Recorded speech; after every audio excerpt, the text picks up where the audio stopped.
there's something inside of us that is so powerful, it is so beautiful, it is so ancient, it is so precious, that there are organizations in the world today, and there always have been, societies in the past, that will go to any length to shield us from that part of ourselves, because that's where we find our power. Wow. A 5-time New York Times bestselling author. Gregg is one of the world's leading spiritual teachers. Gregg Braden. Gregg Braden, my friends. This man is utterly...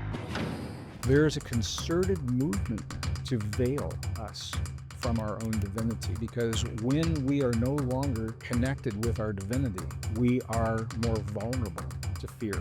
The cells of our bodies literally are antennae that tune us to an energetic place in a field that underlies all existence that we now know. Science confirmed it in the year 2012. It comes down to love. Do we love ourselves enough to accept the gift of our humanness and the responsibility that comes with being a human and expressing our divinity? What would be the practical steps to go from a past of suffering or sadness into peace, freedom, and financial and emotional abundance in their life? That is a really good question. And my friend, I'm so excited about this episode with Gregg Braden, because we are to talk about why your body is an advanced soft technology with capabilities beyond what modern science can replicate, and how trauma creates chemical imprints in your body and the exact techniques to release them physically and emotionally to create your ultimate human potential. This is going to be a big one.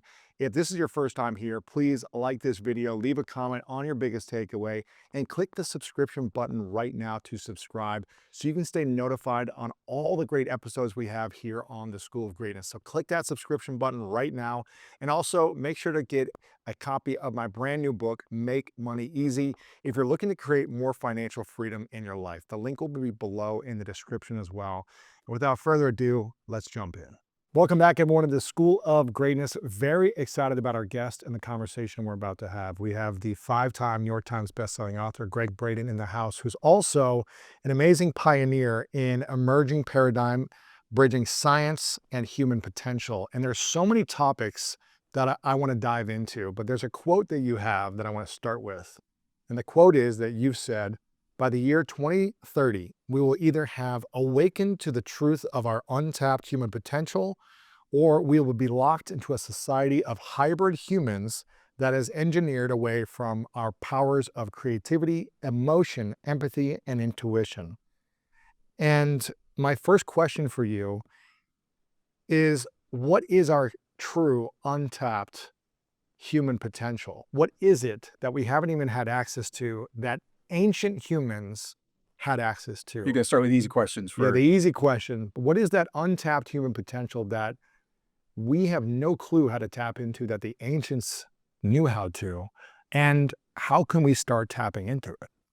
There's an emerging philosophy in the scientific community right now, I think, that will help to answer that question. This is completely unscripted. I don't know where we're going. I'm going to follow your lead on this. So I'm going to begin by sharing that philosophy. And it begins with a statement that simply says that consciousness informs itself through its creations.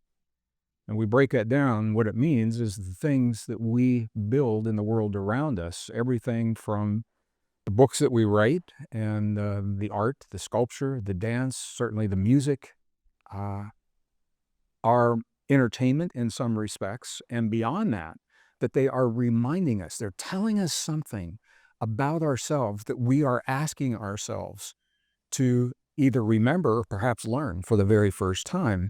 And if this is true, Lewis, it applies to technology as well. I'm a scientist by degree, a systems thinker.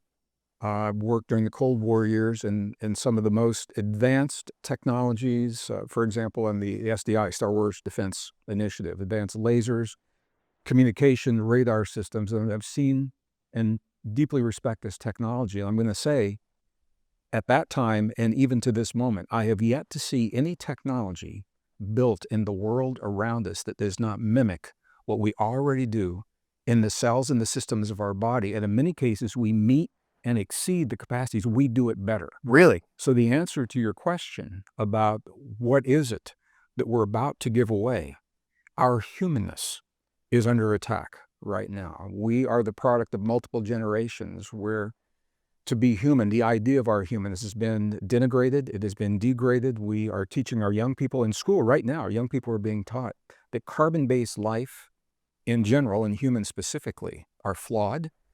Among our flaws, emotion, because emotion clouds sometimes our logic and our ability to think clearly.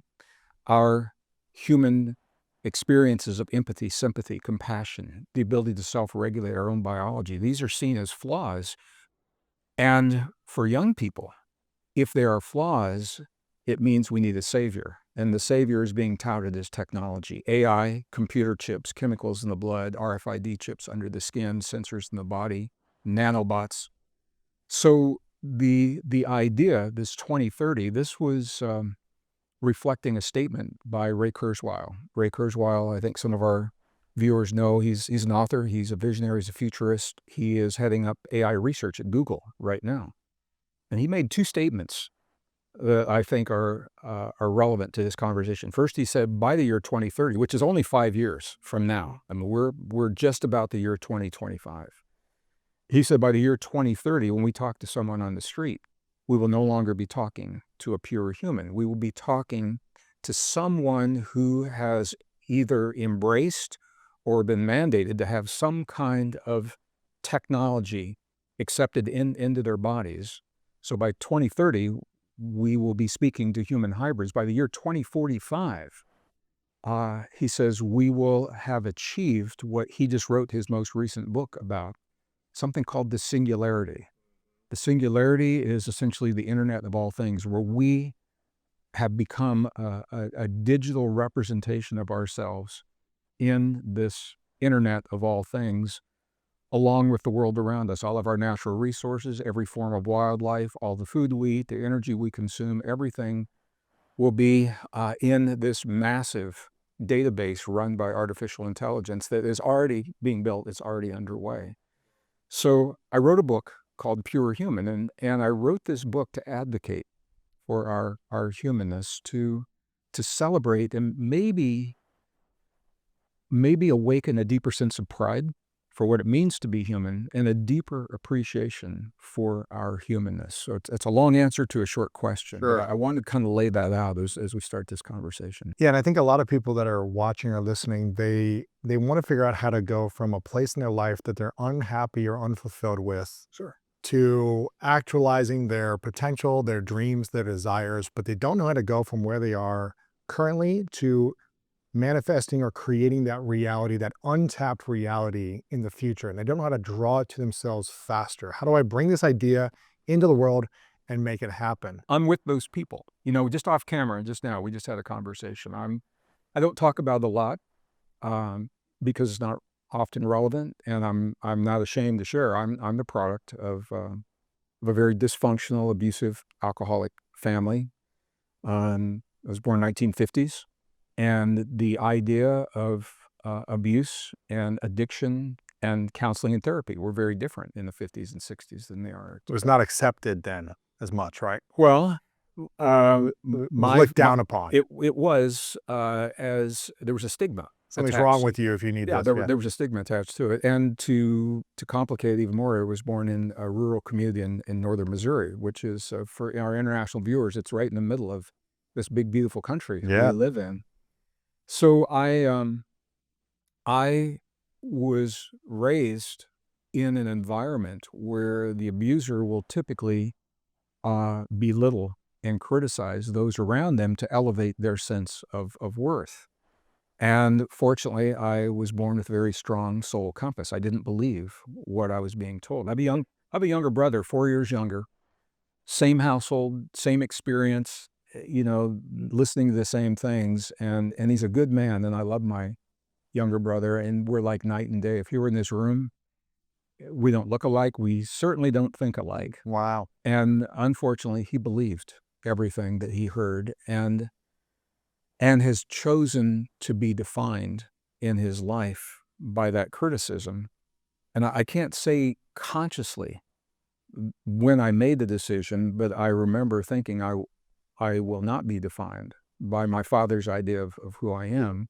because I was blessed, as again, with a strong soul compass. I'm not saying I did it all right. For me in the 50s and 60s, music was my outlet. And I began playing guitar at 8, play it to this day. I'm a musician when I'm not doing what I'm doing right now.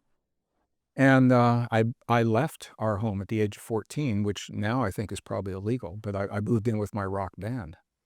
And and during that time, the drugs were abundant, and I watched beautiful, talented men and women. We had a female vocalist. I saw their lives destroyed in a matter of months through the chemicals that they put into their bodies. And, Lewis, I didn't know then, obviously, what I know now, but I always had a sense that there's something about us that is so rare and so beautiful that we need to honor and respect this gift of the body. And I had a sense I would need this body for something later in life. And my friends didn't think that way.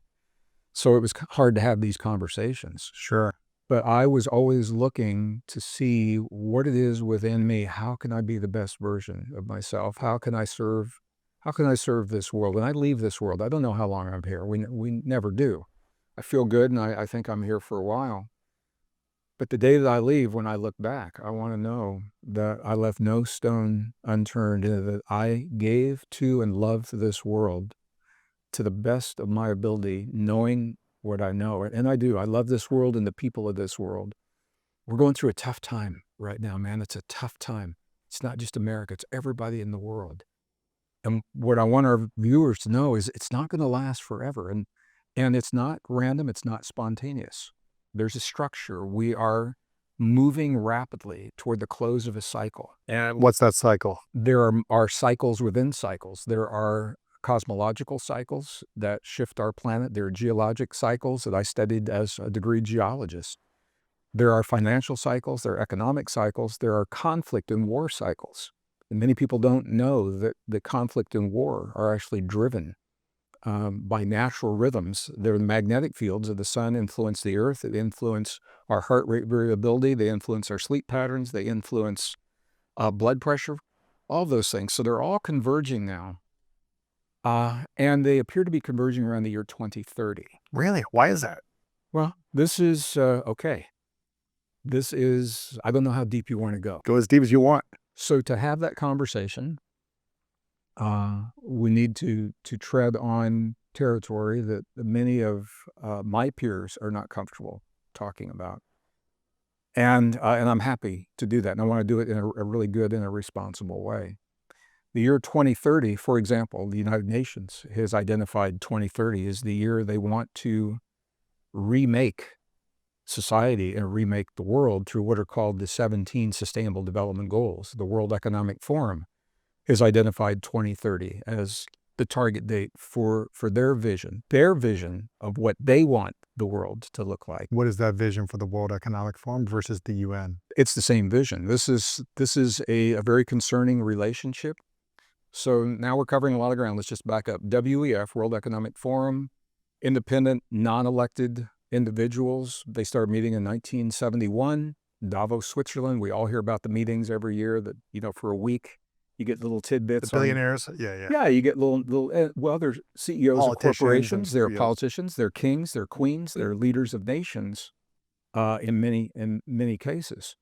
And they've always met to have their conversations about what they feel, what these elites feel that our lives and our world should look like. And they have every right to do that, no problem. Until 2019.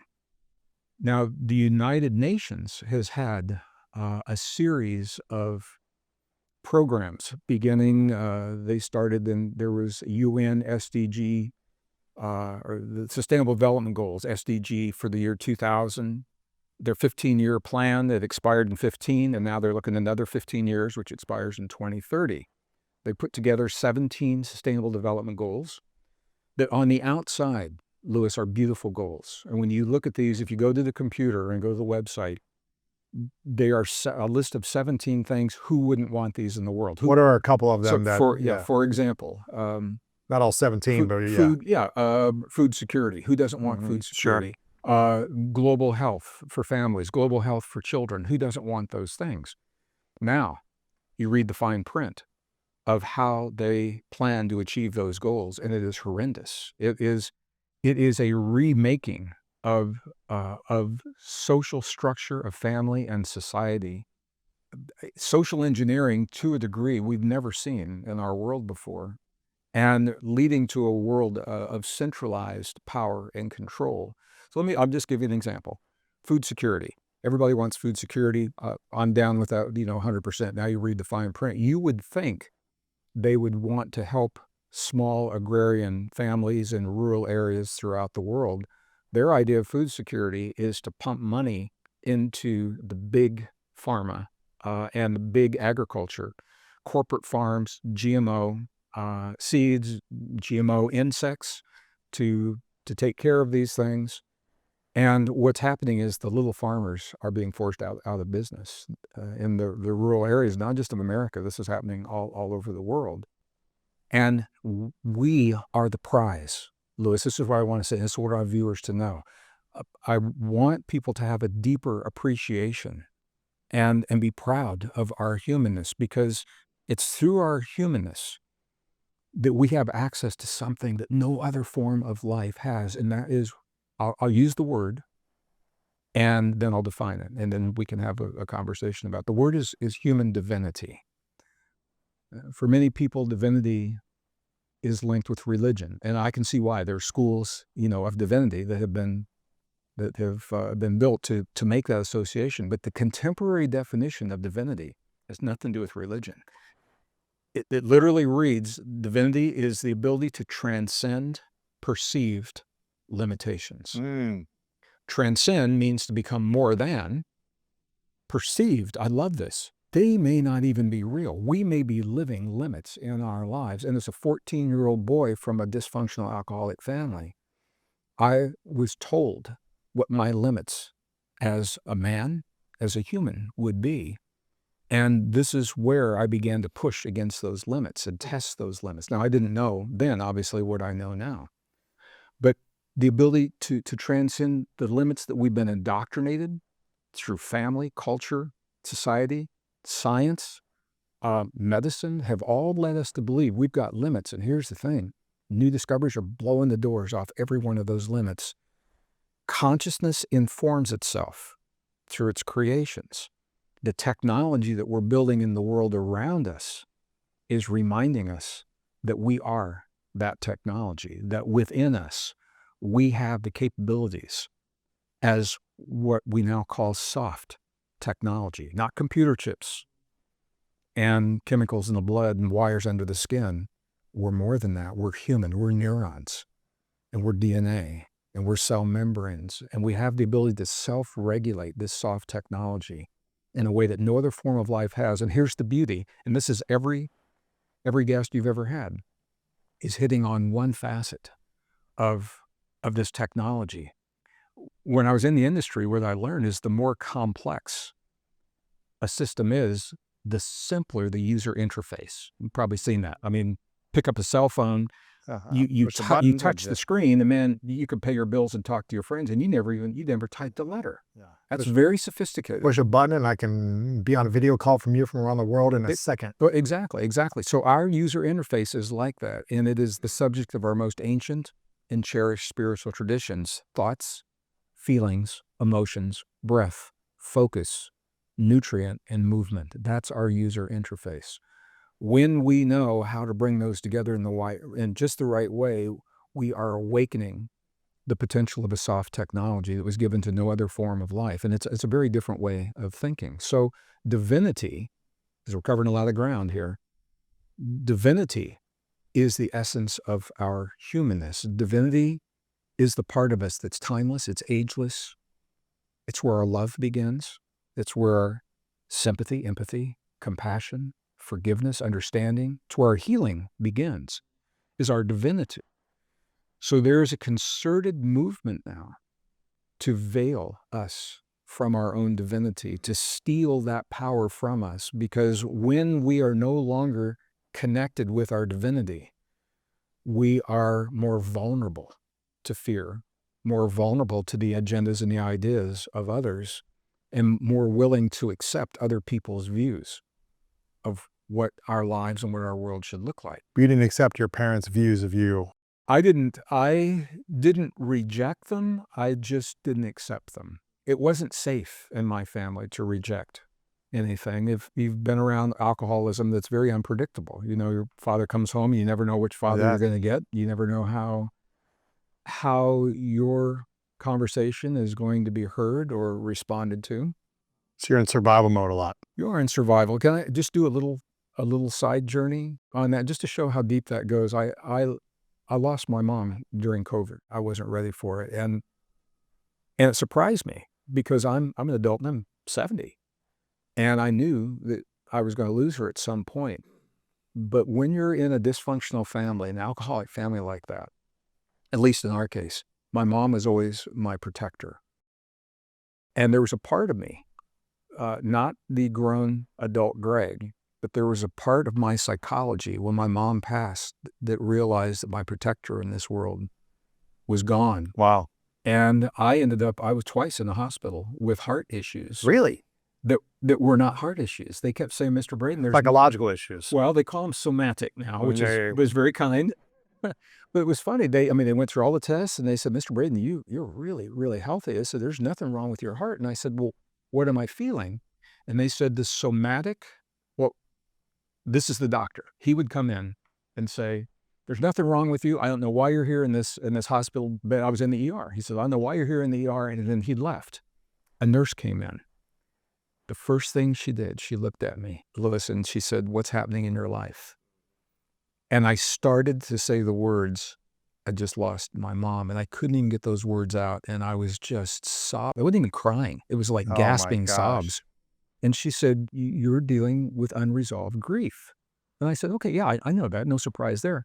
She said, grief, not grief isn't bad, but the unresolved grief can actually have a physical influence on the little muscles in the chest around the heart.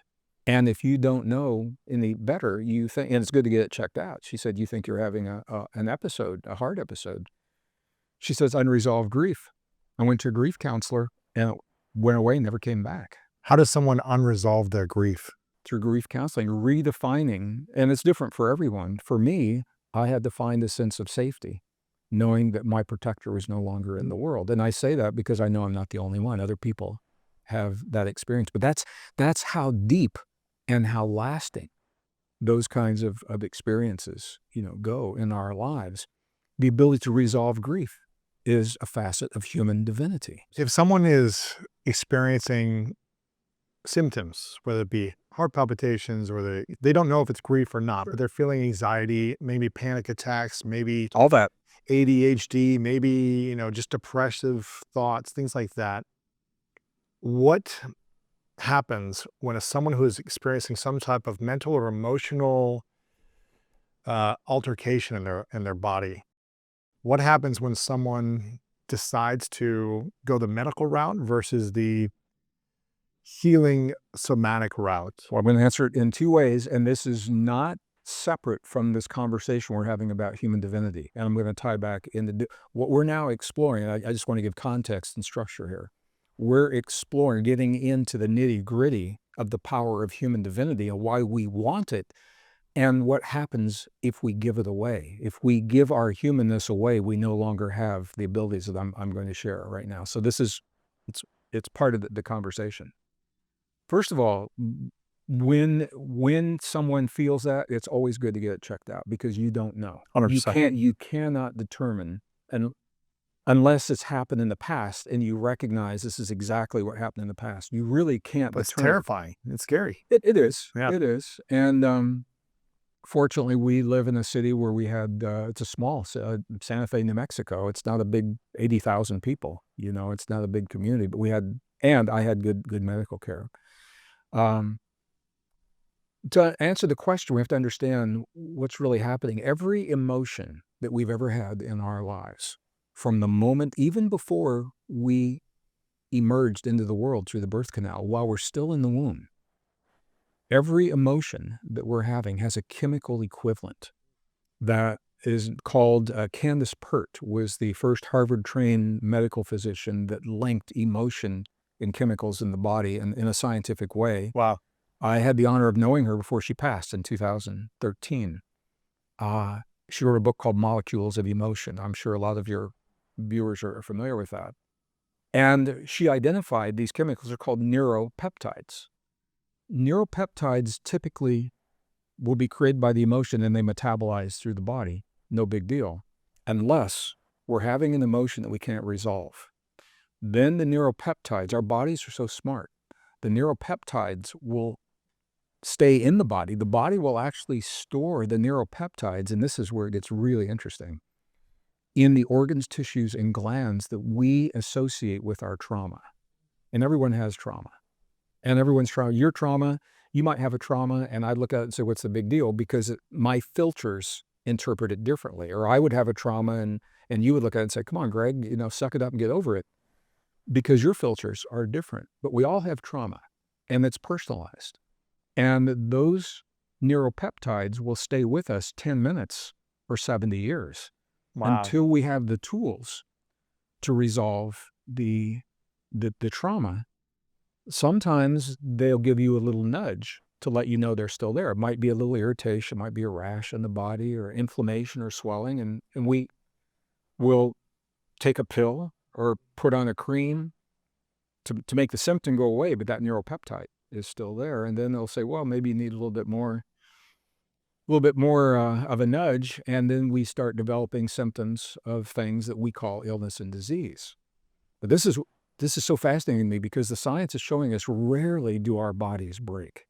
Rarely do we have illness and disease in the way we think we have it. What we are experiencing is our body in the presence of the conditions, the epigenetic conditions that we've given it to work with. It can be nutrition, it can be environment, and the most powerful environment is the emotional environment. Over 90% is the emotional environment. So rather than saying our bodies are broken, which ruins the trust that we have in our bodies, it's useful to say, what am I giving my body to work with? What is the environment, the emotion? And sometimes the emotional environment is a subconscious. In my case, it was subconscious.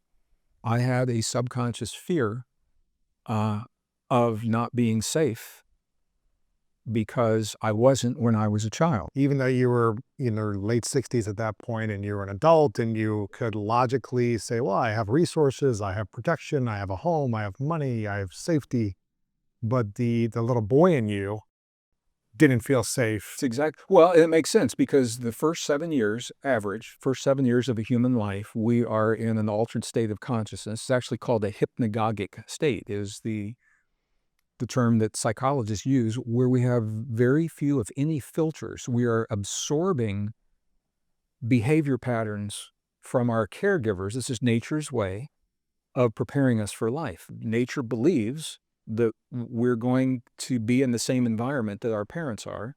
So we learn from our parents how to deal with conflict and how to treat people that you like and how to treat people you don't like. And We mimic them. we do. We consciously and subconsciously, those are the programs up until the age of 7. The Jesuits knew this. Maybe you've had other speakers talk about this. They would say, give us your sons, because it was a male organization, give us your sons until the age of 7, and they'll be ours forever. Wow. So what they meant, give them to us for this first 7 years. They can go home to you, but they won't want to because they will be indoctrinated into the patterns of the Jesuits and their home life will no longer make sense. That's an example of how powerful those first 7 years of life are. It's the programming, right? It's the programming. So the neuropeptides can stay in the body as long as they need to.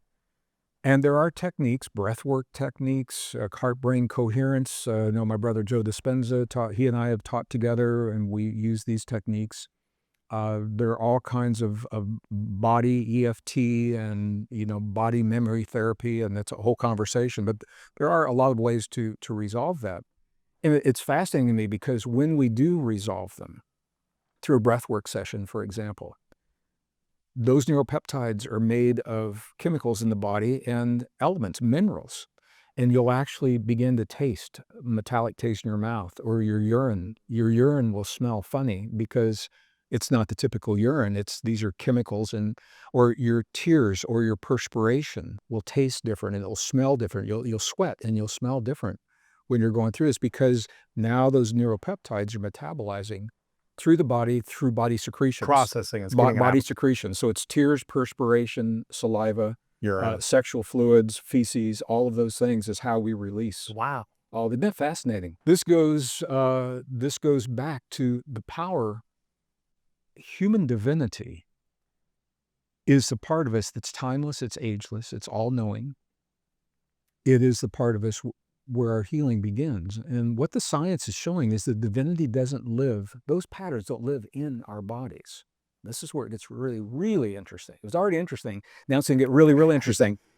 They don't live in the cells of our bodies. The cells of our bodies, the neurons, the DNA, and the cell membranes literally are antenna that tune us to an energetic place in the field that underlies all existence, that we now know. Science confirmed it in the year 2012 at the CERN Superconducting Super Collider. They actually announced it on July 4th in America, 4th of July 2012, that there is a field that underlies all existence. 2022, the Nobel Prize in Peace, in physics, the Nobel Prize in Physics was given to the physicists that confirmed that in this field everything's connected. Entanglement. Really? Is what it's called. What is this field that we're living in? It's an energetic field, and we are that field. Every human, the average human, is about 50 trillion cells in the body, approximately, give or take. You've got more cells than I do because you're taller than I am. Oh, wow. And every one of those 50 trillion cells has about 100 trillion atoms, and every one of those atoms is doing this. It's emerging from that field and collapsing into that field every nanosecond of the day, like right this nanosecond.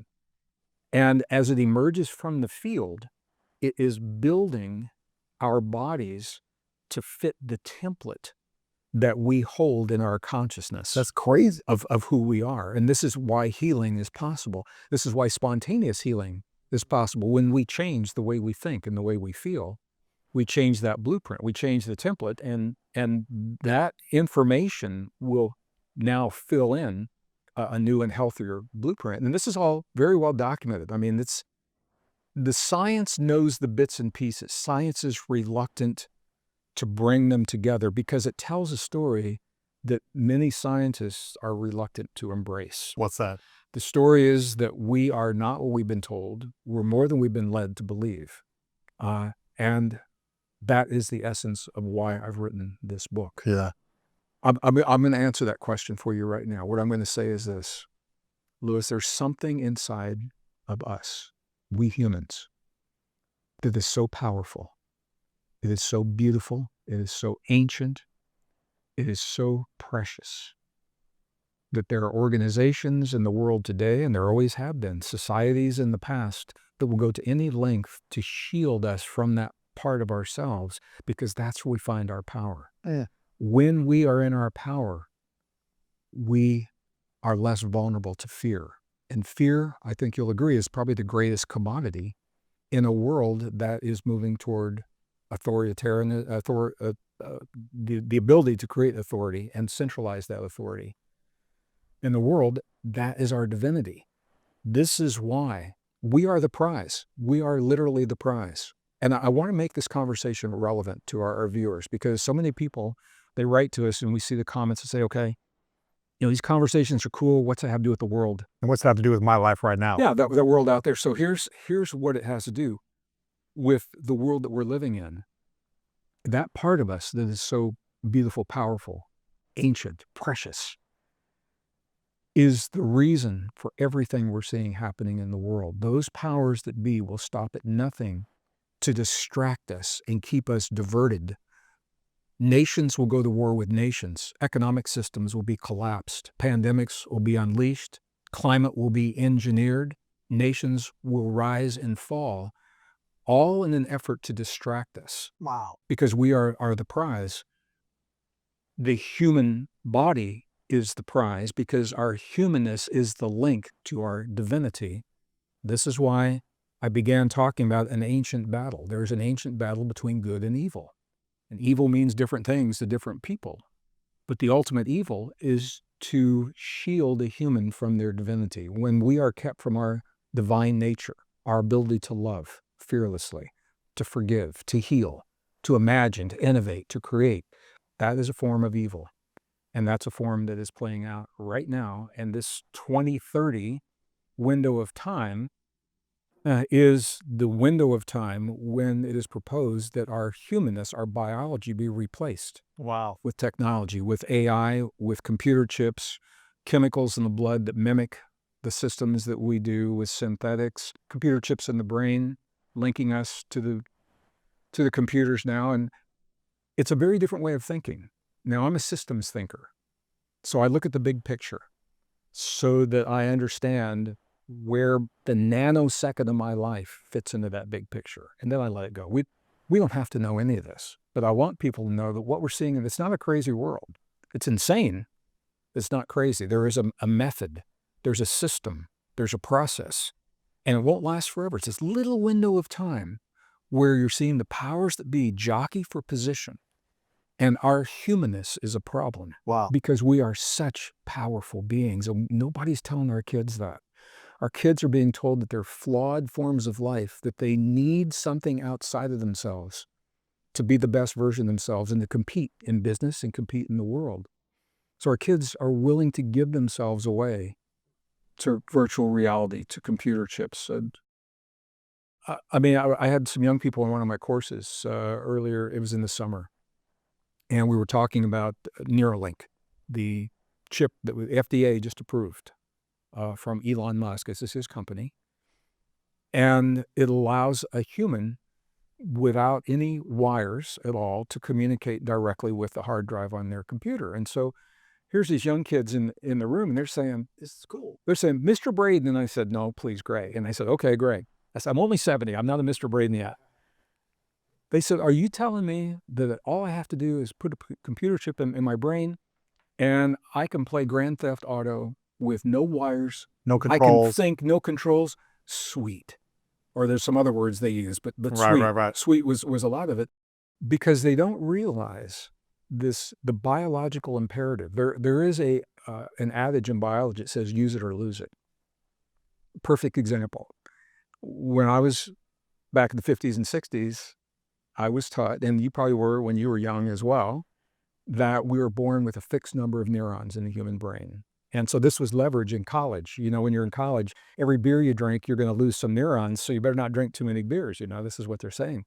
But now we know, up until the last breath, the hippocampus in the human brain is creating new neurons. But there's a catch. Every time those neurons are created, they must be engaged in a meaningful way within about 7 days, or they will atrophy and die. So that is true for all the systems in the body. We are a biological system that works on demand. If we don't use our systems, then they begin to atrophy. So you begin to replace the human brain with computer chips.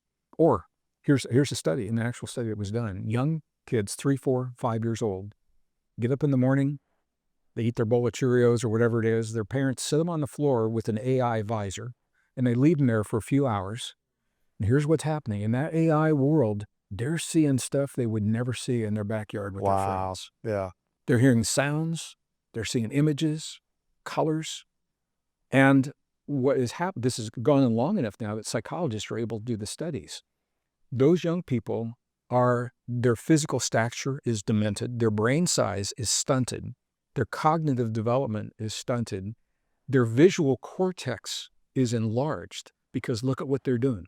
They are simply watching rather than engaging in creating. When you and I were kids, we'd go out, we'd take a blanket off the bed. Bicycles in the backyard. Yeah. We'd make a tent and make a fort. And all of a sudden, we've got a fort, and we're using our imagination. They're just watching it all done for them. And so the psychology magazines are actually showing now, and it can all be reversed through epigenetics, so that they're not lost. But it's showing that it's not harmless. There is an impact, there is an effect. And it's another example. When our biology is replaced with technology, the gift of our humanness begins to atrophy in many different ways in one generation. Next generation comes along through epigenetics now, it's passed down, and the body says, oh, we don't do those functions anymore. We used to, but it's a vestige of our past because now we've got a chemical to create the immunity in our bodies, for example, and that's something that's actually proposed, right now. Right now, policies are being written, laws are being enacted to implement many of these technologies in our bodies. And the term, there's a general term for this, Lewis, it's called transhumanism. Trans simply means beyond, and human is our biology, so it's beyond our biology. And I did an interview recently, and someone asked, they said, well, isn't this a part of our natural evolution? It's not a part of our natural biological evolution. It is a form of a technological evolution that's not good for us. It's not good for us humans because we lose the very essence of what it is that we cherish in our humanity. We lose our ability to love, forgive, sympathy, empathy, compassion. We lose the ability to discern rather than judge. We're taught to judge, but the healing comes from our ability to discern. Wow. We lose all of those things when we begin to give our humanness away. So we've just covered a whole lot of ground. I'm going to come back. There's a concerted effort right now in these next few years to diminish the power of our humanness. One of the ways that's being accomplished is by us either being encouraged or mandated. Some of the policies will be mandates coming from the UN through our United States Congress.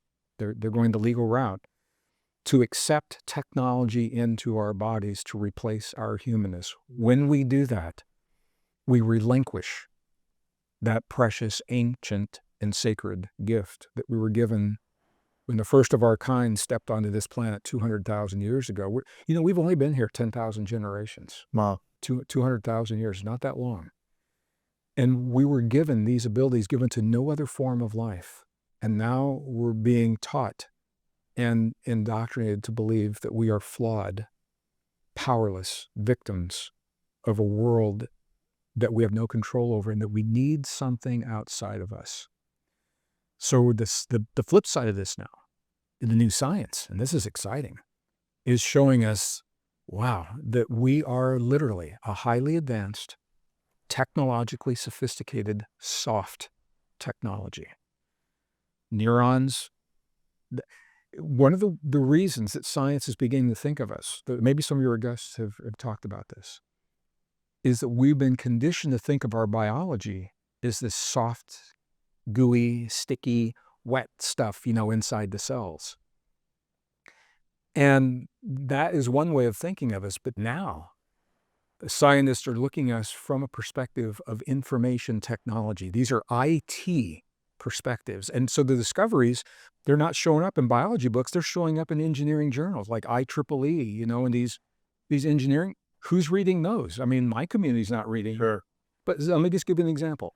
There was the Journal of Advanced Computing Technology, which I don't read, and most of my colleagues don't as well, unless we're researching a book or something.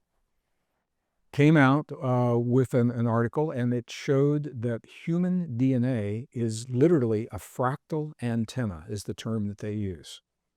So what's that mean? We think of antennas being tuned to something very specific, like a specific TV station or radio station or, CB station or whatever. Fractal antennae are receiving multiple signals from a broad spectrum of bandwidth simultaneously. We're pulling in information from the world around us all the time across this broad spectrum, and then we're transducing it into meaningful signals in our bodies. That's a very different way of thinking of the human body. So I'll just run through this really quick. What the science is showing, 50 trillion cells in the body. Every cell is a micro circuit. It's a gated circuit is what engineers call it. It's got input, output, all the functions within our cells. They function as transistors, as resistors, as capacitors that are massaging that that information. Every cell has a voltage of about 0.07 volts. You say, well, that's not very much, but you do the math, 50 trillion times 0.07 is over 3 trillion volts of 3.5 trillion volts of electrical potential, which is In our body. in our bodies. Now, we don't actualize it all the time, but what if you could harness that for your own healing or to optimize cognition, optimize whatever it is we're going to do in our lives? But it doesn't stop there, because we're receiving photons of information. We're transmitting photons of information. We already said the DNA in our bodies, our DNA stores information. And let me just use the terminology and see if you've heard this before. The DNA in our bodies stores every successful genetic transaction in our species in a way that's transparent, it is immutable, and it's secure. And if that sounds familiar, it should, because that is the basis for what is the new financial system of the world, the decentralized financial system we call blockchain technology. Blockchain technology mimics the way information is stored in the DNA of our body. Really? So once again, I'm saying all this that we build around this is mirroring what we already do in our bodies. They compared a human brain to a microprocessor. The Salk Institute in La Jolla is where this actually, I'm doing this from memory. Salk Institute in La Jolla. And the way they did it, for our techie engineers out there, is they equated the synapse in the human brain between neurons to the transistors on the chip. And interestingly, the numbers are very similar. On a modern microprocessor, it's about the same number of synapses we have in the brain. Then they did the studies, and what they found is the human brain is 100-fold faster than the processors. Wow. Here's the beauty of where this goes. All of those computer chips, man, they're fast, they're accurate, hands down, but are they scalable? They can only scale as far as the limit of the physics of the stuff they're made of allows. So if it's a silicon chip, the atoms are in predetermined geometric patterns that make silicon, and information can only move so fast across those. Interesting. So fast, yes. Efficient, yes. Scalable, not so much. Now, human neurons. Every time they push a human neuron to the edge of the limit that has been accepted in the textbooks, we do what humans do. The neurons morph and they adapt and open up an entire new vista of processing capability, and we do this again and again and again. What is the upper limit of a human neuron? We don't know. We may be infinite when it comes to scalability. That's soft technology. And it goes on from there. I'm just giving a couple of examples. I know I'm covering all the ground. Can I share one more? Go ahead. This is really exciting, and then we'll pull this together. There was an experiment that was done in 2022, and some of our viewers may be old enough to remember the computer game that I'm going to reference. 1972, a game called Pong, P-O-N-G, was released. Today it looks primitive. It is essentially a tennis game, a badminton game, 2 little blocks going up in One ball. and one ball, and it's going like this. People were fascinated when that game first came out. So here's what happened. Scientists took human neurons independent from the body and put them into a petri dish. So they're not even attached to a human. And they have a special chip where the little dendrites, little tentacles, if you will, from the neuron will fit into a port on the chip. So now you've got a chip and a neuron interface. And they were able to hook that up to a computer that was loaded with Pong. Well, guess what? These neurons started playing the game Pong, but listen, they knew how to play, and the longer they played, the better they got. They learned. So here's the question now that the scientists have to ask. How does a neuron, not attached to a human, in a petri dish, know how to play Pong? Are the instructions stored in the neuron? The answer is no. And this is going to go back to what we said earlier. The neuron is the antenna that tunes to the place in the field where Pong lives in our, some people call it an Akashic record, or they call it the Planck field, or 0 point field, or the divine matrix. or the matrix, whatever you want to call it. There's a field that underlies all existence, and that field is information. So in the experiment, the neuron was the antenna connected to Pong.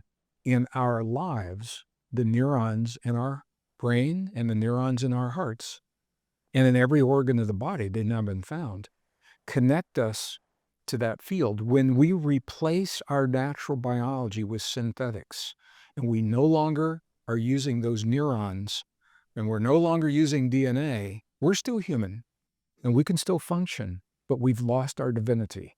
We've lost our ability to love, forgive, to initiate our own healing, innovation, imagination, creativity. This is the essence of our humanness. This is why we're the prize, because when we lose those, we are vulnerable to power, control, and other people's ideas of what our world and our lives should look like. The transhuman movement is the movement to do just that, and these next 5 years are critical. So does that help to understand why our bodies are so powerful? Why it's 100%. so I mean, precious? this is great context for people, and I can already tell people wanting to follow up with a question in their mind. So I think this is great context to give people, a small percentage of all the information you're talking about here to give us context. There's a couple quotes I want to read that kind of back what you've been talking about that you shared before. Quote from you: expressing our divinity frees us from the fear that keeps us small, insignificant, and powerless, allowing us to triumph over life's challenges. Can you see where that would be now based on everything? That's why I wanted to cover those 100%. experiments. Okay. The next quote you said is, awakening your divinity begins with the way you think of yourself, your story. And then one more quote to tie into this. You said, the language we use, the words we choose to describe ourselves and share our thoughts, feelings, emotions, and beliefs forms the framework for the unity or separation that we experience when we think and solve the problems of everyday life. And Did I write that? this is what you wrote. I'm laughing because this is a new book, and this is the first time I've heard someone reading those things Sure, back. sure. Yeah. But my question is for you then, you're talking about our human DNA, I heard you say, is a fractional antenna. Fractal antenna. Fractal antenna, meaning we're receiving all different types of information from all over the place. So I'm curious then, we're getting information from the outside world, whether it be media, parents, friends, peers, whatever it might be, advertising, all coming to us. We're also getting, what I heard you say, our most powerful environment is our emotional environment. So we're getting information from our emotional environment constantly. How important then is our inner self-talk and the stories we tell ourselves in how we either create and attract what we want in terms of abundance or have more of a miserable type of a life? Sure. Well, you nailed it. And that is the essence of our humanness. We have conscious stories and unconscious stories. I had an unconscious story that I am not safe in the world without my protector. I was not consciously aware of that. So that inner conversation is vital. It's more than important. It's vital. Our story defines the way that we are in the world. So we live our lives based upon our story, the way we're conditioned to think about ourselves. Everybody has a story that begins before we're even born in our mother's womb. The epigenetic factors are determining our subconscious story, the way that our friends and our family and our peers and our school and our church teach us to deal with the world. That's all part of our story. And based upon our story defines every relationship we'll ever have. This is an adult audience, I'm assuming. Mm-hmm. So every relationship, every friend that we'll ever have, every human that we invite into our bed is a reflection of the story that we have told ourselves about ourselves and believe. This is the key. What story do you believe? Many people tell themselves stories, but they don't even believe their own stories. Those are called affirmations. You can say the affirmations 1,000,000 times a day if you don't believe that you are worthy of a perfect mate, if you don't believe that you're worthy of the healing. How does one, Gregg, start to believe they are worthy and deserving of incredible love, We're abundance, doing this right now. health, Yeah. even if they had a horrible backstory, even if their Knowledge is parents knowledge is abandoned them, power. abused them, if they've Yep. been cheated on, lied to, stolen from, physically, sexually, emotionally abused over and over again, when their reality was something that was painful and suffering. How can they believe I'm worthy? Look at all the bad stuff that's happened to me. What you just described is the workshop of life. That's where the workshop begins. But the workshop has to begin with the story, Lewis. We are not what we've been told. We're more than we've been led to believe. We need the reasons to think differently about ourselves. I can walk into an audience and I can say, you're powerful beings. And I've seen it a million times with a million speakers. People have a notebook just like you have right there. Yep. And they write just like you're writing right now. And they'll say, I am powerful. I'm a power. And then they'll look up and say, yeah, what's next? Because it meant nothing. But if they don't believe it, Exactly. it doesn't meant mean nothing to anything. them. Knowledge is power. So you need story plus the belief of that Well, story. one of the reasons I honor the left brain, everyone has a left brain to some degree. Everyone learns differently. Not everyone learns the same. Not everyone wants to hear everything that I just shared with you. But if someone is looking for the reason to think differently, they're saying, Greg, give me a reason to think differently about myself. I'm sharing with you in the book a lot more detail, but I'm sharing the science that shows us that we are a soft technology. We're not a frail, flawed biological form of life subject to flaws. We have very, very few flaws. Our body performs with what it's given to work with. Our body is a reflection. Candace Pert, the Harvard MD, said this. The molecules of emotion. Molecules of motion. She actually said your body is your subconscious mind, because what you believe about yourself is creating the chemicals in the body that Isn't your that body is. fascinating? Yeah, it really is. And Your body is your subconscious, subconscious mind, So that yeah. means what you think and believe about yourself, consciously and subconsciously. you create within your body. So I, as a child, had to reconcile what I felt, what I would call my soul compass, because it wasn't supported in my community. People didn't talk like this when I was a kid. And it sent me on a journey to understand myself. And that led me on a journey to understand our past. And that led me on a journey to understand. I had I don't know how we're doing on time. Can I share a couple of stories? Yeah. Two very powerful stories. Experience when I was 14. So now I've left home. I'm living with my band. And I go to see my first rock concert. There was a group that was called Jefferson Airplane. And the lead singer was this stunningly beautiful woman named Grace Slick, is her name. She's still alive today.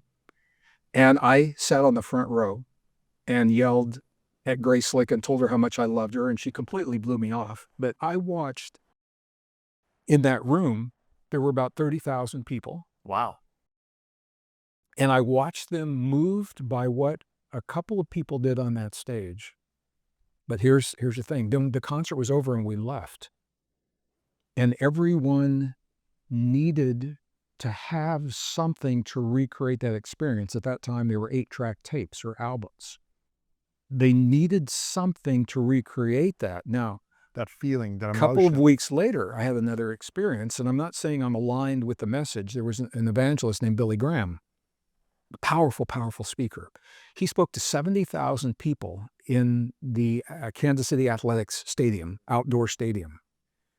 And here's the difference. When those people left, they felt differently about themselves. They didn't need anything to recreate the feeling because his words had helped them to sense and to feel and to see themselves differently than they did before they went in to hear that. Wow. And what I recognized as a kid, I don't know exactly how I'm going to do this, but I think there is a way. Our words, the words are so powerful. I mean, when you think about what we do with words, we breathe the breath from outside of us. We invite it into our bodies. We begin to flutter our diaphragm. We push the air back over the direction it just came down from. And as it's moving back, we begin to flutter our vocal cords in just the right way. Listen to this, to reflect the thoughts and the feelings that we're having as acoustic waveforms so they can leave our bodies and fall in the skin and onto the eardrums of another living being to convey our deepest, most intimate experiences. Do you know fascinating. how powerful that It's is? fascinating. And nobody tells us that. Nobody tells us that. So And so we're expressing a frequency based on the words we use, the sounds we use, and then every other person is receiving that frequency well, as it well. begins with a thought. Nobody can see our thought, but we're converting the thought into acoustic waveforms It's fascinating. through the air that we're forcing back, and the ability to modulate our vocal cords in just the right way to create those acoustic patterns, and then they leave our bodies. My words have left my body. Now they're falling on you. They're touching your skin. They're touching your eardrums, and your nervous system is now interpreting my thoughts. And we are so good at it, we don't give it a second thought. Yeah. That's how powerful we are.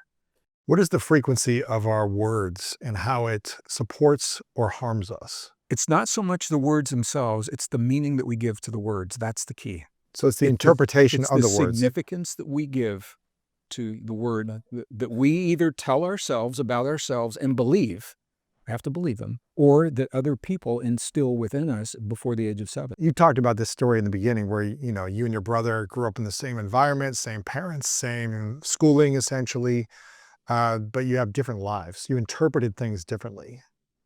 How can one learn to break an interpretation that they've lived a life of pain, sadness, and suffering? Not deny the experience that happened to them, but not define them moving forward and holding them back from the abundance that they want to create in their life. That's the beauty of our humanness and our divinity. We have the ability to choose. We must accept the responsibility with that choice that we choose not to be defined by our past. That was a choice. It was a conscious choice I made when I was young. I looked at my father's life. I looked at the destruction, the emotional destruction. I looked at what it was doing to me. And I said, now, my younger brother, and I love my brother, and if he's watching this, I haven't talked to you for a while, brother, but I love you. He carries that hurt and allows that to define his life. And so all of the misfortune, and this isn't nothing new, you've heard this, all the misfortunes, the bad relationships, the bad jobs, whatever it is, it's somebody else's fault. You're looking around you for the reasons. And that is a fundamental shift in understanding our relationship to the world. We must choose, consciously or subconsciously. I'm not saying it's always a conscious choice, but on some level, we choose to be defined by what the circumstances of the past, or we choose to free ourselves. Human divinity is what allows us to do that. If we don't have our human divinity, the ability to innovate, to imagine, to create, to love, these are all facets of human divinity. You begin to see why it's so important for us to preserve, to claim and preserve our humanness, our bodies. I think perhaps the greatest task that we're given as humans is to honor, preserve, protect the gift of our bodies. Because once we relinquish our humanness to the technology, we'll never get it back. Once we give our humanness, once we give our biology away, we'll never get it back. And we become something very different. This is what Ray Kurzweil is talking about, and it's what the others are talking about. But it comes down to something even deeper than that. And if you're going to do a soundbite, maybe this is going to be the soundbite, because not everybody's into the good and evil, not everybody's into the technology and all of that. It comes down to love. The question that we all ask ourselves, do we love ourselves enough to accept the gift of our humanness and the responsibility that comes with being a human and our divinity, expressing our divinity fearlessly in this world? That's the question we're all asking ourselves. And without a verbal answer, the choices that we make, the politics that we choose, the medical systems that we choose, the food that we eat, the wars that we create, or the peace that we create are the answer to that question. We're all answering it right now, but how can you answer it if you don't know the context? So I'm going to go back. Good and evil, a battle between good and evil. This is a very different battle. You don't win this battle. It's not the kind of battle that you win by fighting. We don't want to win. We want to triumph. And the way you triumph, and this is the beauty, you don't have to know any of this. The way we triumph is by living the best version of ourselves. We live our humanness. We live our divinity. We love fearlessly. We innovate. We create. We forgive without expectation. When we do that forgiveness, we do all of those things. And by doing that, that is the very opposite. The evil wants to defeat us by separating us from those expressions. When we live them, we have triumphed. Wow. And I think that's the beauty of where we are right now. So again, if Does that make someone, sense if I it say makes sense to That's- me, of course. But if someone's watching, listening, and they're thinking, I've just had a rough life. Sure. I've just had a tough life. I'm sure you can think of someone in your life who's been holding on to that story. And maybe it's validated, right? Yeah. Like they can validate that and they've had it really challenging. Sure. If we can try to simplify the steps, maybe the actions and the practice might take a lot of time and energy and conscious effort, but if we could simplify the steps, if someone is feeling completely stuck or broken in their relationships, their financial situation, their career path, and they just feel like energetically things are not working for me, I'm not able to create the life I want. I'm hearing you say we're supposed to protect and preserve our bodies, but I'm taking drugs because it's helping me deal with all this stress. I'm using alcohol, porn, addiction because I'm exhausted.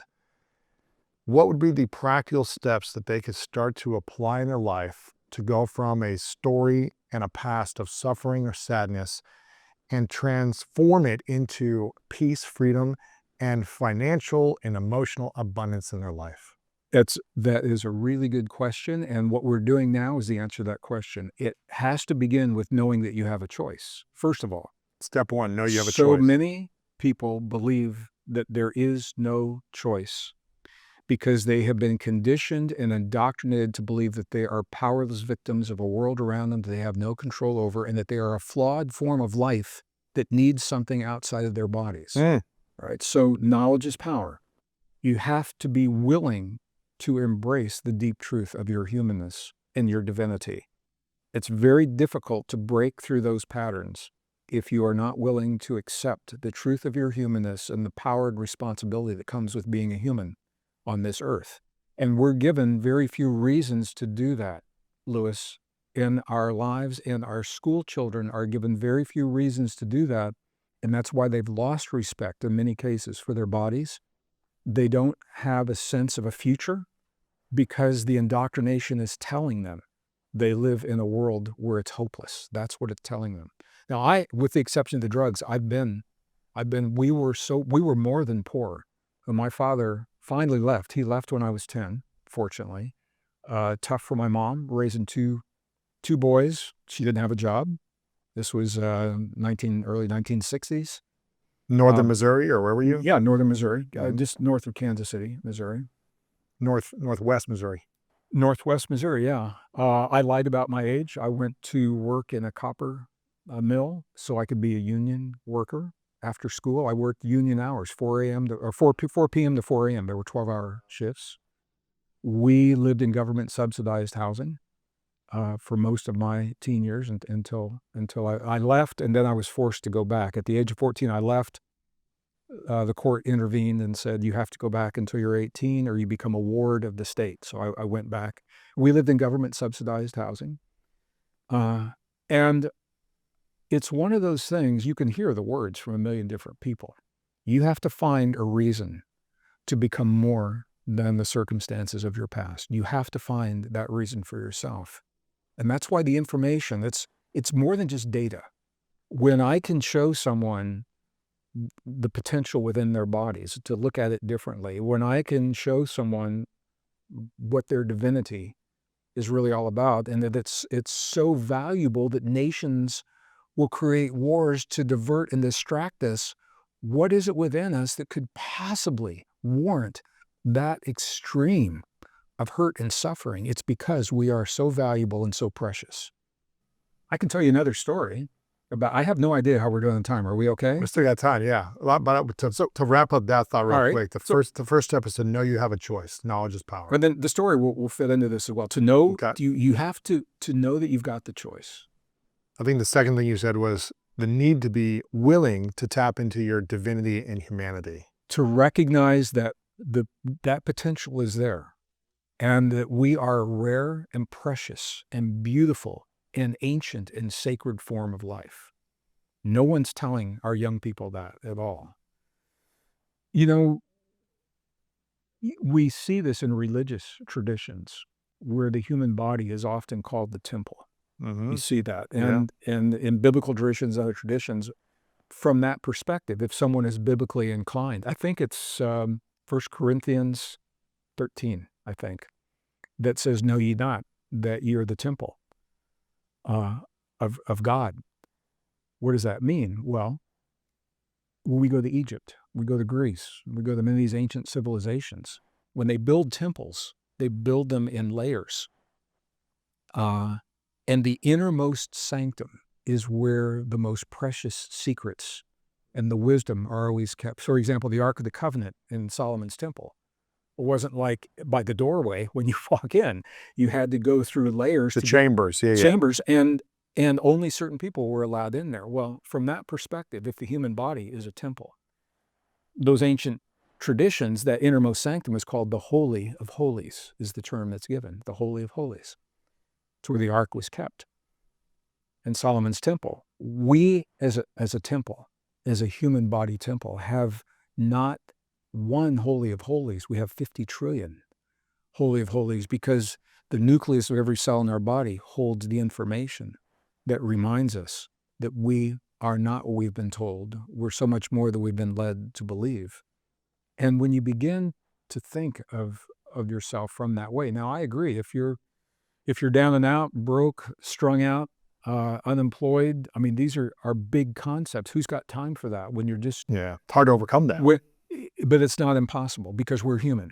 We are human and we have a choice. And this is what sets us apart from all of the forms of life. Now, there are techniques that we teach, and some of your other guests have talked about these as well. For example, you can't change what's happened to us. I can't change the hurt from my past, and what I've experienced is nothing compared to what many of my brothers and sisters on this planet have experienced. The trauma creates the chemicals in the body. There are techniques to release that trauma, and once it's released chemically, then what remains is the emotional remedies. It doesn't make a lot of sense to go through the emotional remedies and within the context of chemical trauma in the body. So I would recommend, So it's first release it physically, then I would start to recommend exploring techniques to release the trauma. And what I have found most effective, we do this in our 4-day programs. I'm not here to talk about that, but I want people to know these are available. There are forms of breath work. The breath work is a lubricant. It's an emotional lubricant that frees those neuropeptides to move through the body. There are emotional freedom techniques, EFT, for some specific forms of trauma, tapping yeah. techniques that people have used. Therapy can work to a limited degree, and I want to back that statement up.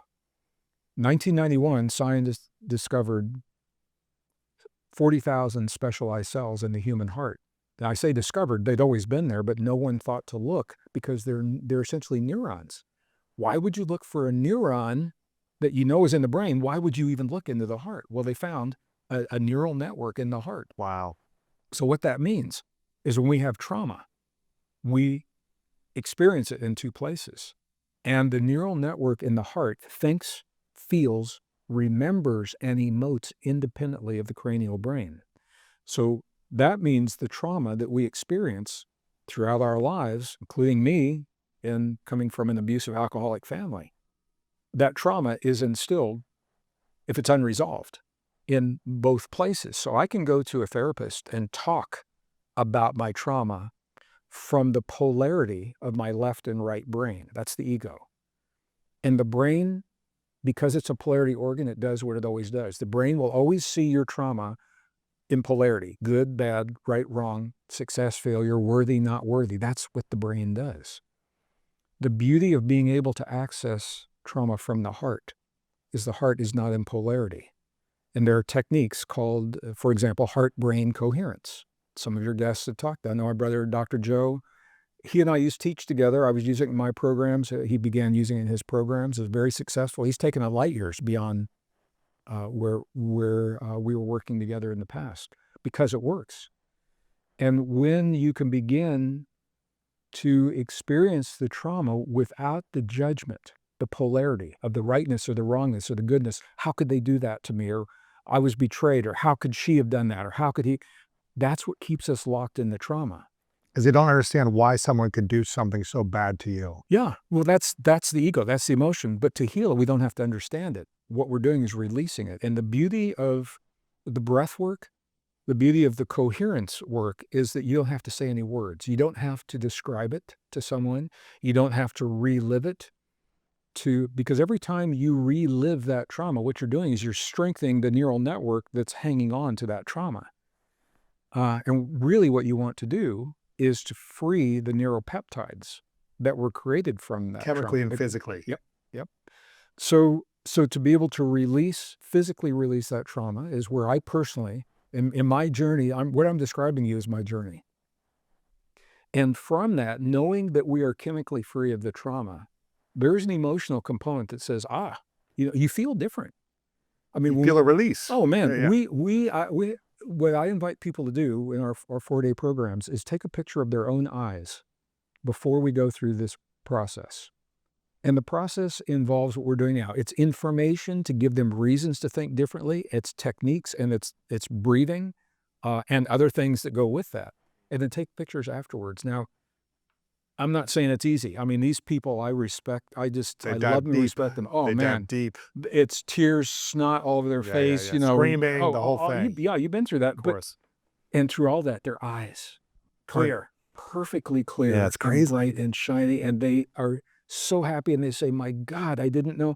They're so accustomed to the burden of the trauma, they forgot what they are like in the absence of that burden. Man, it's so And incredible. it can happen so fast. It happens fast. When you can learn to release the trauma physically, you feel like a brand new person.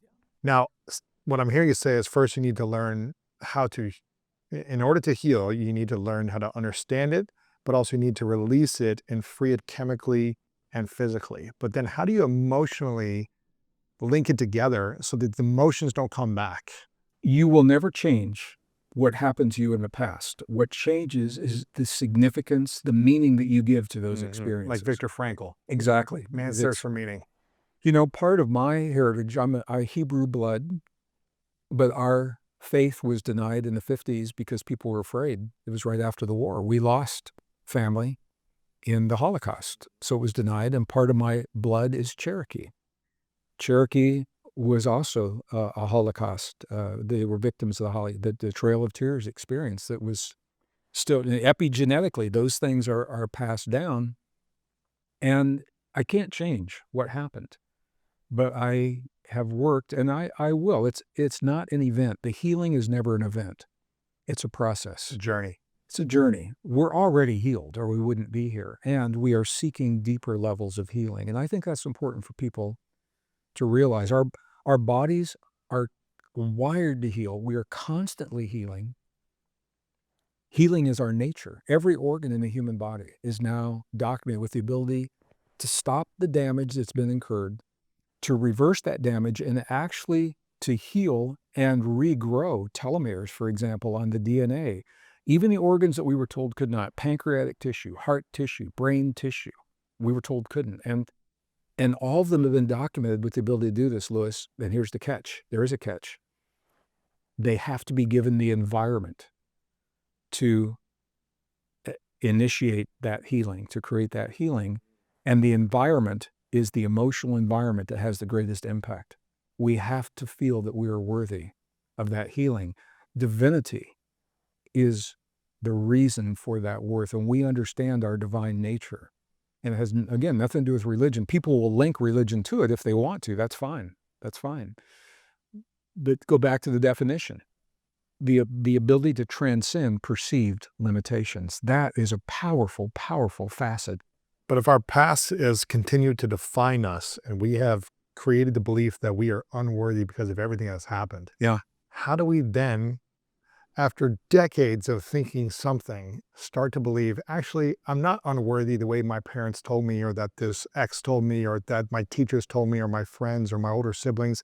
I'm not unworthy, I am worthy. How do we actually believe that after decades of programming and blocking our divinity and our freedom? That's what we're talking. You have to know that there is a possibility, another possibility. That is so a Is it lot of just people. faith? Is it just No, it's not faith. A lot of people discount knowledge. They say, "Yeah, I don't want. Just tell me what to do. Tell me what to right? do." The knowledge is a code. Once you see a potential about your body, you can't unsee it. Now you have a choice. You can deny it. We have free will. We can deny divinity. Everyone has divinity, but not everyone will express their divinity. We have the ability to deny our own, and many people will. They will say they're not worthy, that they don't have the power. We can have our divinity taken from us by those who have power over us, uh, conditioned out of us, and that happens through an abusive family relationship. Technology can steal our divinity because think about this: divinity doesn't live in the body. We have to be able to communicate with the part of us that doesn't live in here. Science is struggling with this.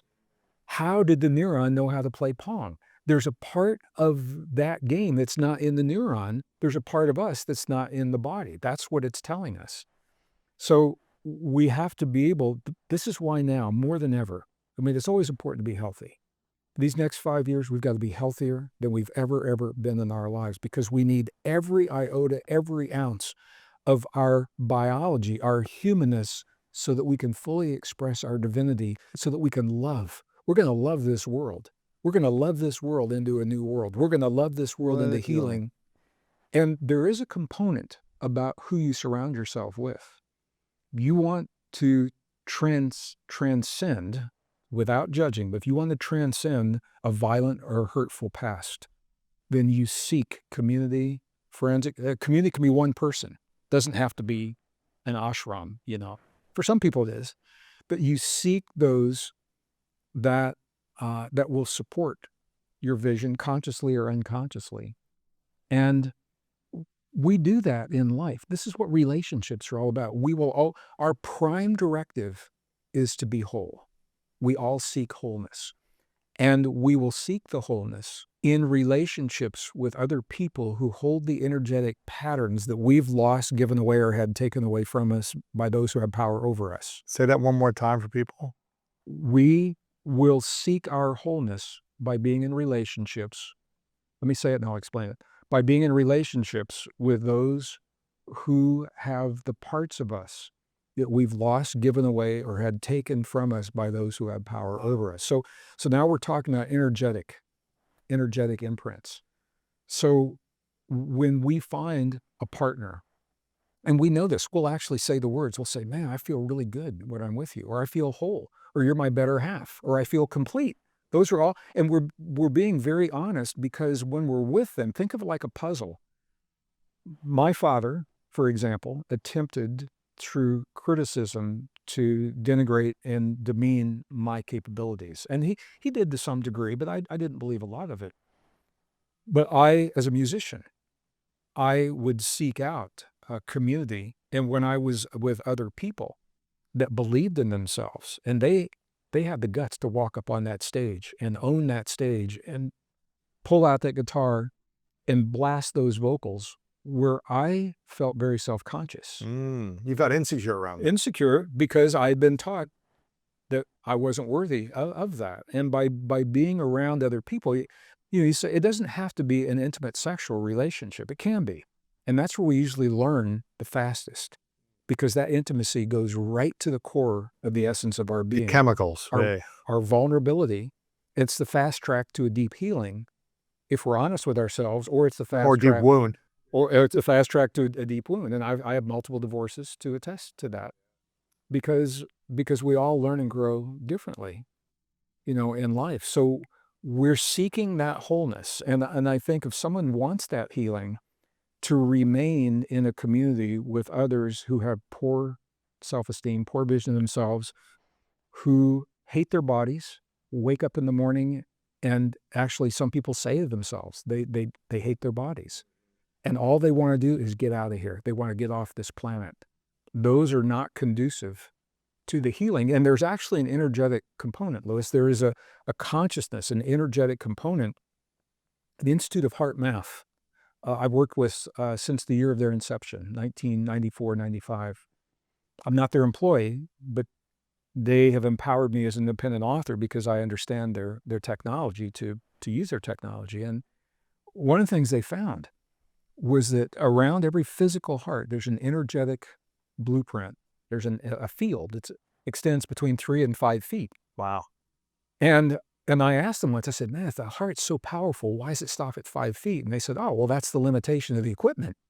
They said, on the quantum level, in all probability, our hearts are influencing the world around us on an infinite level, on the quantum level. But here's what it means. You and I are within 3 to 5 feet. We're sharing a heart field right now. And I love you, brother. I'm loving you right appreciate now. it. And I feel your love and support.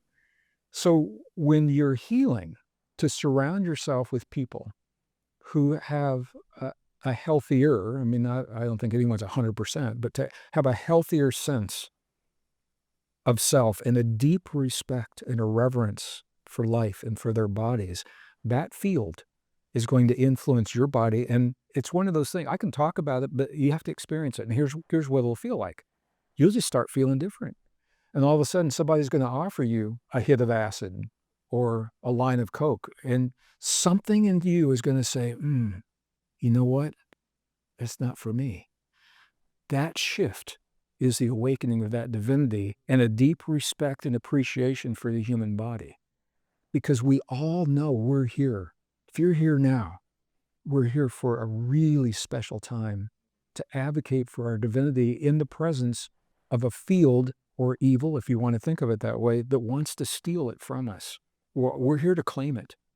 And that little shift, or maybe somebody will offer you a big greasy burger and big greasy fries with a heap of ketchup that you would have done anything for a week earlier, and you look at that and your body feels different. And you have to listen to that, because that's your body saying, I'm worth more. I'm worth more than what this food is going to do to my body. Because the meal is not about filling the empty space. The meal is about nourishing the gift of my biology, of the gift of my temple. Whatever words, everybody uses different words. Sure. Those little signs begin to happen when you go through these steps. And then it's a choice. You follow that path and you say, wow, what else am I eating? Maybe that Emotionally, physically, well, stuff, yeah. because we're conditioned to feed ourselves in a way that steals from us the very thing that we cherish the most, and that's life itself. Wow. That's our conditioning. I take groups into Peru every year. I used to before COVID. We finished our 48th trip in 46 years. Wow. And in the capital of Cusco, or the city of Cusco, in the Andes Mountains, it's always been an indigenous community, really pure food. They grow their own, beautiful potatoes, corn. They built a KFC and they built a McDonald's side by side. And all the kids started going there after school every day. And now obesity and diabetes are rampant. And there are people saying, what happened? We don't understand what happened. Well, Look at your environment. they're nourishing themselves with something that is not supporting the gift of life. And you didn't see that 40 years ago. Yeah. No, you didn't. I did see it 10 years ago. This has happened within just the last 10 years. It happened. You didn't see obese people in that town. No. Necessarily, yeah. No, you don't see obese, because they grow their own food. And they don't have a lot of chemicals and preservatives and things like that. And, they're high elevation. They get a lot of exercise. Yeah, a lot of hiking and stuff. So how are we doing on our list? Is this helping? This is powerful. And I want to, I have a couple of final questions for you before we have to wrap up. Well, I want to honor, I'm realizing I did a lot of talking, and I want to stop and allow my host to ask. Of course. No, this is beautiful. I want you to speak for more hours. I mean, I feel like we're just scratching the surface. But I have a few final questions before I ask them. I want people to get a copy of your book. It's called Pure Human: The Hidden Truth of Our Divinity, Power, and Destiny by Gregg Braden. Make sure you guys get a few copies of this book if you want to learn more about your divinity and your power and how to unlock your power for abundance, peace, and prosperity in your life. Extremely powerful. And if you are loving this, if you're on YouTube or if you're listening on audio on Apple or Spotify, leave a comment in the YouTube of your biggest insight or takeaway that you've heard so far. And if you want more with me and Gregg, let me know in the comments below, and maybe we can get Gregg out here in the future again to talk more about this. I feel like we just scratched the surface. Lewis and Gregg's Big Fun Podcast Part 2. Exactly. So let us know if you want more of that. Like it up, leave a comment. I've got a few final questions, and we'll see if we can keep these tighter to be respectful of We'll time. do the lightning round. Lightning round. I don't know how fast you're about to make this one, but of 40 plus years of work, research, dedication, acquiring knowledge, and also teaching, what is the biggest thing at this season of your life that is blocking your abundance? Blocking my abundance? I feel nothing is blocking my abundance. I just turned 70. I feel better than I've ever been. I feel like I've been training my entire life for what is in our future. I used to be conditioned to think that I made mistakes. And I believe that I've made no mistakes. I believe I've made choices based on what I knew and understood at the time. Some of them had consequences and outcomes that were unexpected. But it's a very different idea than saying that it was a mistake. Because a quick story. When my dad walked out the door, when I was 10 years old, and my mom knew we were in for a tough ride. She didn't know what it meant. She knew we were in for a tough time. She gave me a book. She had the insight to give me a book, and it was called The Prophet by Khalil Gibran.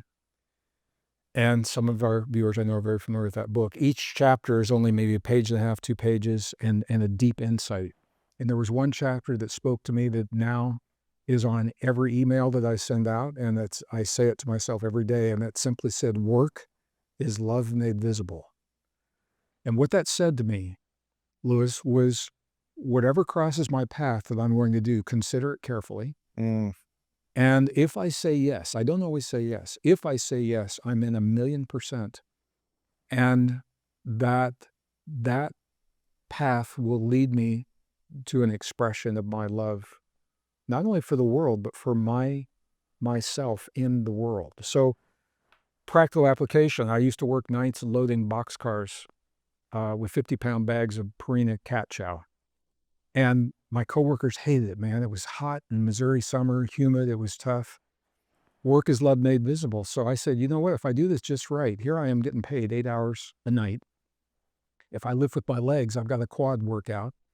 I said, if I'm using more upper body, now I've got an upper body workout, I can come down here, have a job, get paid, and leave physically better than I was when I came in. Sure. That's love made visible.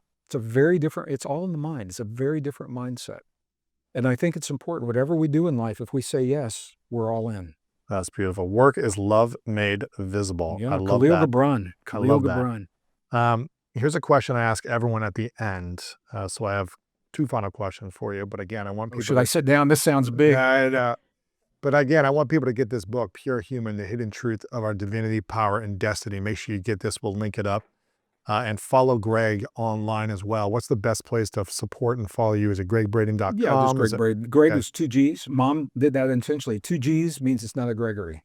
Oh, there you go. 1 G's a Gregory. It's just Gregg. It's not an abbreviation. It's plain old Gregg. Yeah, that's 2 G's, greggbraden.com. And you're still leading workshops and retreats and all these different things. So all that will be linked up there. A little bit fewer, but and we're doing more domestic. But yeah, all the live events are listed on the website. There you go. And again, if you want a part 2, make sure to comment below. Here's a question I ask everyone towards the end. It's called the 3 truths, hypothetical question and scenario. You said before we jumped on here, you want to live to 200, correct? I think I'm on the 200-year plan. 200-year plan, which we'll talk about next time, what that looks like. But imagine it is the year 200 for you. You're 200 years young. And for whatever reason, that's the end in this world. And imagine you get to create everything you want. From this moment, you're 70 for another 130 years, and you get to live the life of your dreams from this moment till then. But for whatever reason, you have to take all of your work with you. This book, every book you've created, this interview, it's all gone. Hypothetical scenario. But on the last day, you get to leave behind 3 things you know to be true. 3 lessons about life, the world, whatever it may be. And that's all we have to remember you by. What would those 3 truths be for you?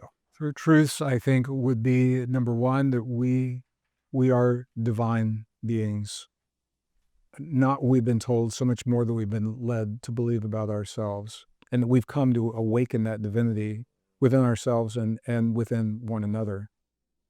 Through that divinity, we love fearlessly and discover a level of love that allows the nations of this world to come together and the leaders to look at one another in the eyes and ask the question, how much good can we do in the world before we leave?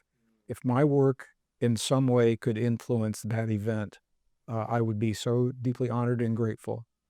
And number three, to look back on all the good that has come from whatever it is that I've offered, whatever sense I've offered for people to think differently about themselves, because I love this world and the people of this world.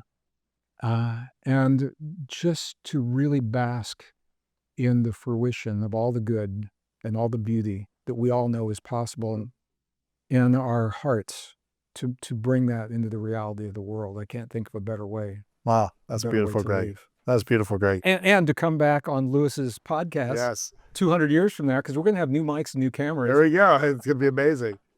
Greg, I want to acknowledge you before I ask the final question. I want to Sure. acknowledge you, Greg, for being a conscious leader in the world that struggles with divinity, spirituality, and pure love. And you've been doing this work for over 4 decades, being a vessel of service and truth and knowledge and wisdom. And I want to acknowledge you for being a leader in this space where I feel like it just seems to be getting harder and harder for the youth. I mean, for adults as well, it's harder and harder for people.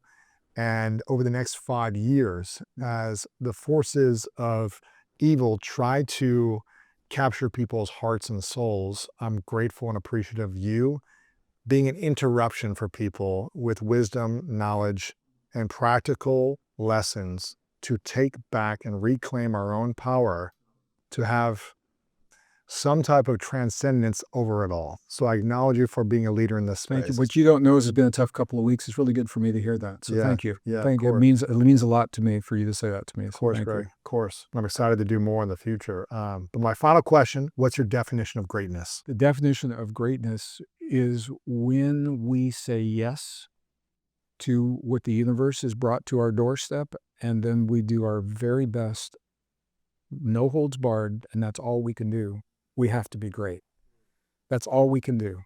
So our greatness is allowing our divinity, our light, our love, our skills, our talents to show through, to shine in this world, and doing it in a way that brings joy to us and hopefully to the people around us. Gregg Braden, thanks for being here. Appreciate it. Thank you very much. Powerful, I appreciate you. Powerful, man. Thank you so much for being here. I hope you got some value from this episode as much as I did. If you did, please do me a favor and click the like button right now. If you like this, it's going to help share it out into the YouTube world even more for us. Please click that like button and leave a comment below on your biggest takeaway, or if you have any questions that you want me to follow up with. Also, subscribe to our channel, because when you do, you help us book even bigger guests.